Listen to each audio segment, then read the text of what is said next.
today we are going to talk all about tips and answer commonly asked questions for first-time home buyers. I have a list written out in the notes section in my phone of questions that I get asked often as a real estate agent, and we're just going to go down the list and answer these questions for you guys. And my hope is that by the end of this video, whether you are a first-time home buyer or maybe you've purchased a home before, but my hope is that by the end of this video, you feel more confident going forward in your home purchase and being able to make better decisions because you're more armed with knowledge about the home buying process. Before we get into it, if you are thinking about buying a home in Oregon and you don't already have a realtor, I would absolutely love to work with you. My husband Spencer and I have a real estate team here in the Willamette Valley. I will put my contact information in the description below.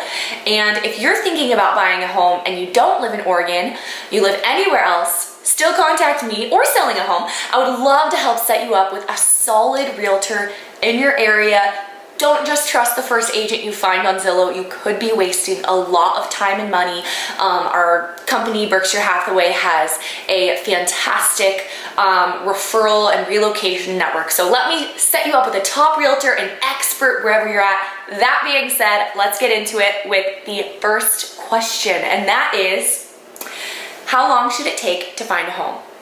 There's no perfect timeline because this is going to be different for every person. I don't think there's a right or wrong answer. I will say, we've definitely had clients who've purchased the first home they saw. I've done that before. That's not the usual. That's definitely not what happens the majority of the time, but that does happen sometimes, and there's nothing wrong with that. But I would say most common is 1 to 3 months or so of looking, but it all depends on the buyer's motivation and their timeline, and of course the market.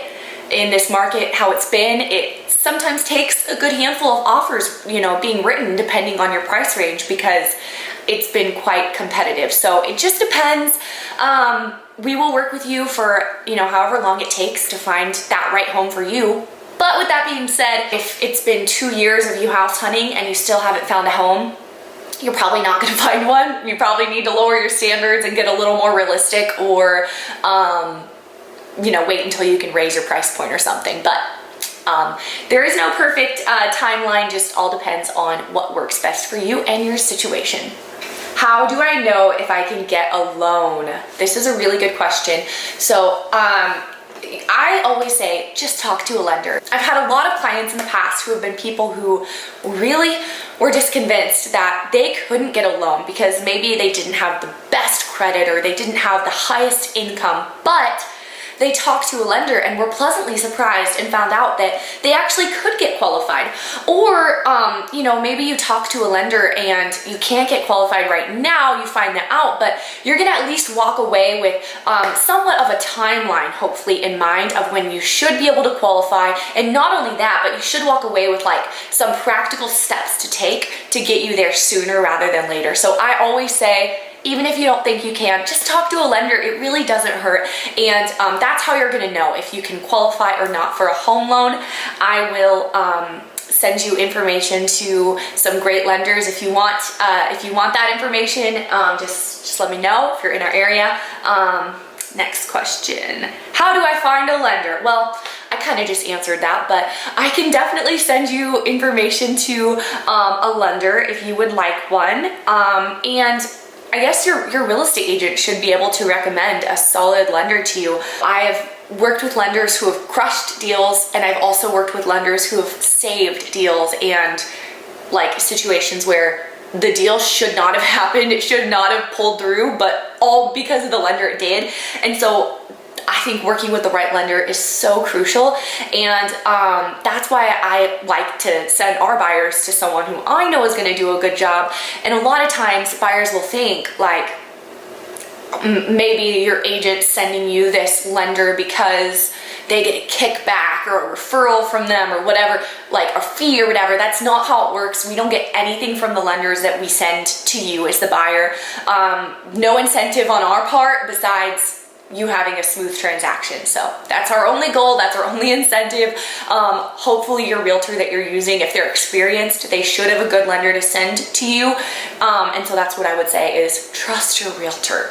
If you can trust them, then you can probably trust the lender they're sending you to. How long does it take to close on a home once I write an offer? Between like 30 and 45 days is most common. Of course, if you're a cash buyer, we can wrap things up a lot quicker than that. And we also have to take into consideration what works for the sellers and their timeline. So there's different factors that come into play with that, but generally 30 to 45 days is like most common, I would say. What if my offer is rejected? And then I have a few follow-up questions that I'm gonna read to go along with this, and then we'll get into dissecting the question. So if we make an offer and the buyer doesn't accept or gets a better offer, will we have the opportunity to make another offer? Okay, so the way that this works is, say you make an offer on the property, and that property has no other offers at the time of you making that offer. Then if another one comes in though, all of a sudden, the seller or the listing agent would have to tell us that we are in a multiple offer situation.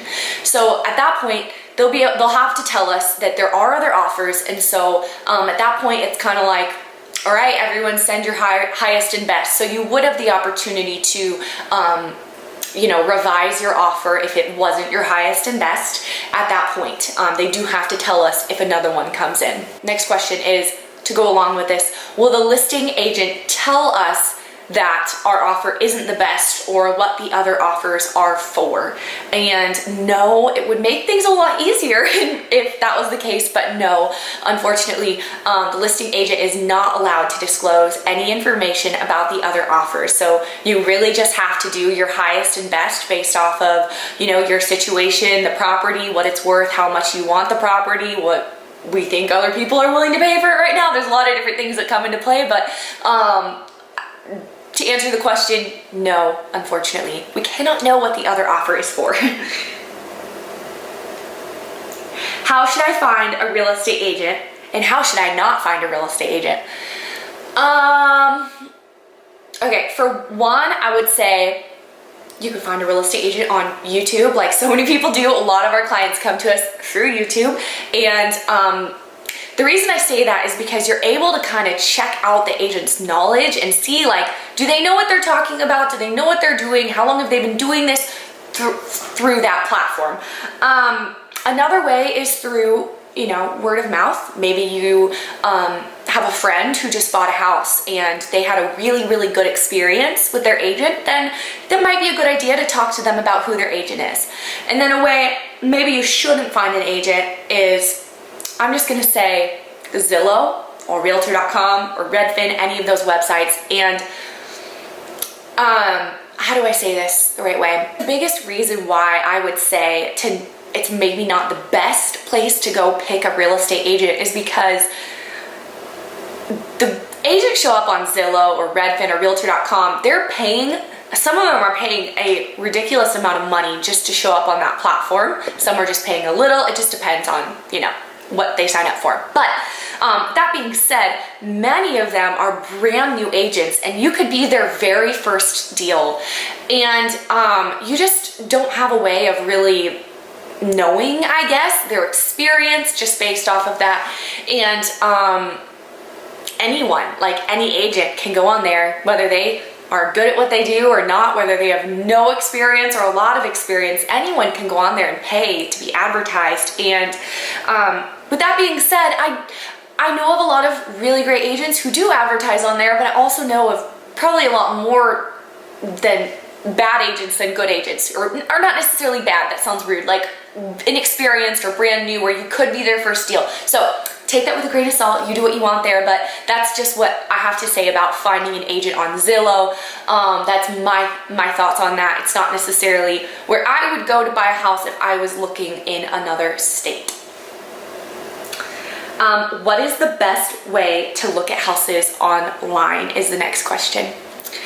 Another question that brings up Zillow and Redfin and Realtor.com and Trulia and all of those different house shopping websites. So the thing about those websites is they're supposed to be connected directly to the multiple listing services, but they're very bad at updating. And what I mean by that is I've had many times where a buyer will send me a property on one of those websites, let's just say Zillow or Redfin, for example, and they'll send me this property on that website and it appears that it's for sale still on that website, but I pull it up on, the back end where realtors can go to find properties, and it already sold, sometimes even years ago, or, sometimes it just closed or it's under contract or whatever. But my point is, it doesn't always have the most accurate information. And so the best way is through your real estate agent, or you can search on our website. I'll put it right here. It's vettruscrawfordrealty.com, and you can search on there no matter where you live. If you're watching this and you don't live in our area, you can still use that as a search platform, and it is 100% accurate. It is fully updated, like to the second. So the second something comes onto the market, it'll be updated on there, and the second something goes pending or sales, it'll update on there. So that's the best way. It might be a little biased, but in my opinion, that's the best way to search for houses. Thank you so much for taking the time to sit through this video. I hope you grabbed value. If you did, hit the thumbs up button, share with a friend who might be thinking about buying a house. And if you have more real estate related questions or first time home buyer related questions, to be more specific, we have a playlist over on our channel that is dedicated just to talking all about first time home buyers and just home buying in general, and answering all your questions over there. I try not to repeat myself too much and answer the same questions over and over on this channel. So if we didn't get to your question, head over to our channel and check out that playlist for home buyers, and hopefully you'll learn more from that. And if you do have any other questions, feel free to shoot me an email. I'd love to answer it in a future video, and I will see you guys next time.